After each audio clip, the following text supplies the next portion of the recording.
John, before we even get into tonight's semi-final, tomorrow night's semi-final, apparently Bazball is the reason why England have been so poor at this one-day World Cup. How do you make that connection exactly?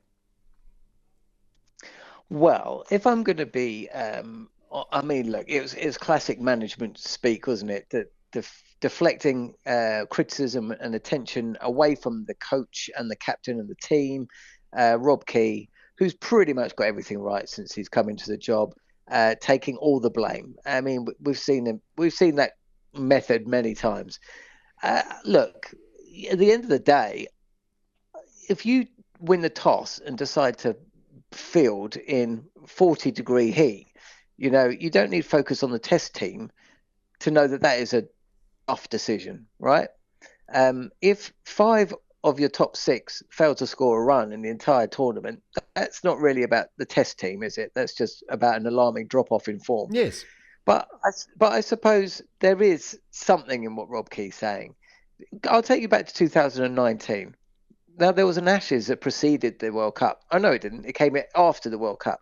England drew it 2-2. Now, all the talk back in 2019 was, what would you prefer, a 50 over World Cup or the Ashes? And surprisingly, or it was surprising to me, the majority of people felt that the 50 over World Cup was actually more important.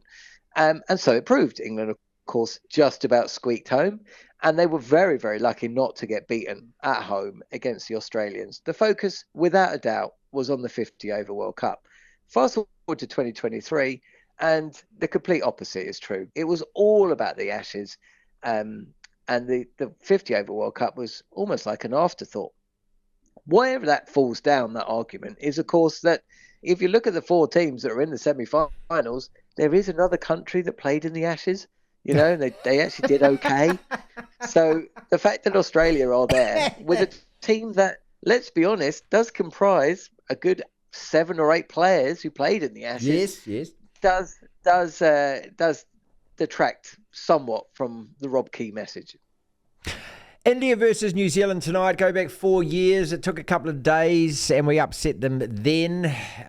The World Test Championship, we got them again. I know this is not then, this is now, and they've won 9 in a row.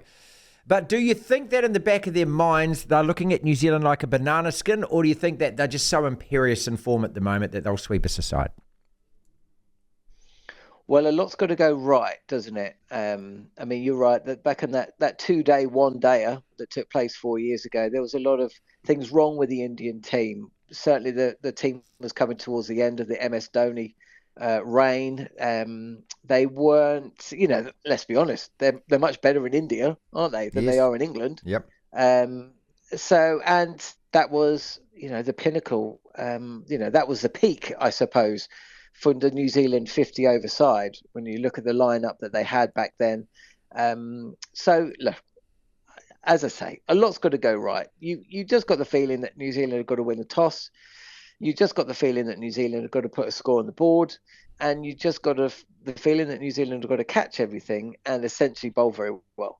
All of those things can happen, but they also need some luck, don't they? And they also need the pressure. They need to be able to exert some pressure on a side that hasn't been in particularly that many pressurized situations.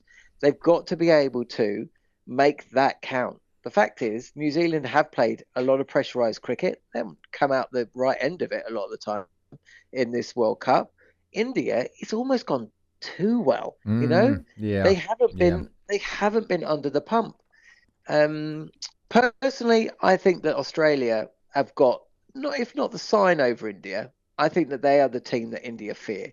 I don't think they fear New Zealand, but what they will fear is failure. They will fear failure if they lose a couple early and they're chasing 300 and the ball's moving around a little bit.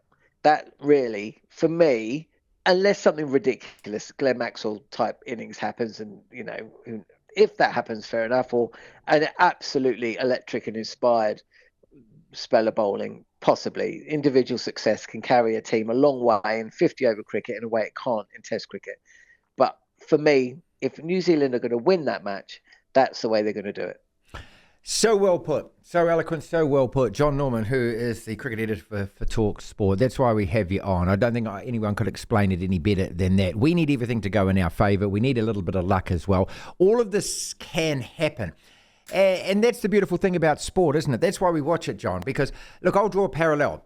Ireland versus the All Blacks in that World Cup quarter-final. And there weren't that many New Zealanders, All Black fans who genuinely felt like we were going to win that game before it. Ireland came in there. They were the best team in the world. They'd been the number one team for a couple of years, and rightly so. They'd come down here and beaten us. They'd swept the Six Nations. They'd won, 18 tests in a row. And I remember going to that press conference, and Andy Farrell was there, and several of their players were there as well. And you're sitting there looking at them, and I don't know, there's just something that you can detect, that it's that thing that you just said. It's the fear of failure. And sure, they can talk about embracing that, and they can talk around in circles as much as they actually want. But it's being in a situation where you're not familiar with. And in that quarterfinal, John, what happened is we got some scoreboard pressure early. That was essential for the All Blacks. 6-0 up, then a try, 13-0 up. Ireland never got in front that game, like the All Blacks never got it in front on the scoreboard in the World Cup final. It does count. Because all of a sudden the clock starts ticking, and all of a sudden, if you haven't actually been there and done it and won it, maybe it starts plaguing on your mind. I think you were spot on, mate. I think that's the only thing that we have here, perhaps in our favour, or that's what we have to exploit. Yeah, and the other thing that is very important is there will be periods where India are going to dominate, and there will be periods where New Zealand will have to cling on. And essentially, it's a little bit like the cup game, when with greatest respect, with the team that isn't fancied, just knows they've got to keep it tight until the 70th minute, the 80th minute. And then if they're still in the contest at the 80th minute, or with 10 overs to go, that's their time. Yeah. As I say, unless there is a once-in-a-lifetime spell of bowling, and if you're ever going to have one of those, Trent Bolt's the man to be doing it, or a once-in-a-lifetime innings, then really all those old cliches that get bandied around when it comes to New Zealand and World Cup cricket, they've all got to come to the party. They've all got to be evident, and essentially a bit like when you played South Africa back in 2015. Yeah, no, 15 it was. Not even that one. 2003 was it? Was it 3 in South Africa when Stephen Fleming got that? Yeah, that was it. You played nasty. You played nasty, and you never see New Zealand play nasty. You're gonna have to do everything to get past India. But as you say, it's sport, and I've been to so many encounters where you can't move for people telling you it's going to go one way rather than the other. But at the end of the day, if people believe that to 100%, then there wouldn't be a spectator in the place. But we all turn up, and it will be full, and every single person in there will not know what will happen. And that is the beauty of sport. Look, let's pat ourselves on the back a little before the contest actually begins, because afterwards it's kind of a bit patronising and say, New Zealand, we've done well, we've made 4 semi-finals in a row, or 5 in a row or something. But this is our 9th semi-final, John, at One Day Cricket World Cups. I just think that's remarkable. I don't think that should slip under the wire without actually giving it something. Yeah, absolutely. And let's also be honest, apart from 2015, they've all been away in very, very alien conditions, which... 92 as well. I'll just correct you, 92 as well. We played Pakistan at home, remember, in that semi-final. So we've had a couple at home. Yeah. Oh, yeah, 92. Yeah, that's right. But essentially, in the main, you've been playing in foreign conditions. Yeah, and when you look at the winner of 2019, England, 15, Australia, 11, India, home advantage is huge. And not even home advantage, continent home advantage as well. You've got to be playing against teams who are very used to playing in those conditions. So credit to New Zealand. But I just think the great thing with New Zealand is they keep things simple. They know their best team, and they play to their strengths. I remember reading a fascinating article about, the way essentially teams face up against Australia faces up against England in the rugby, and Australia don't have the pool of players to call upon. And the same is true with New Zealand in the cricket. England have got more players than they know what to do with.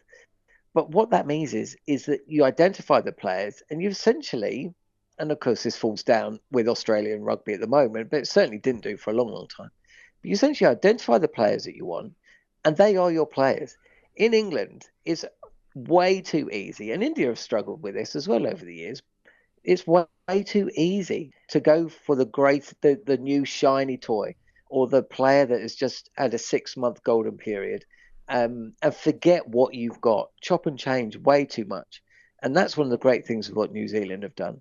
You know, they're missing a couple, but essentially you know exactly what their team's going to be. And that, for me, is always going to be a huge strength.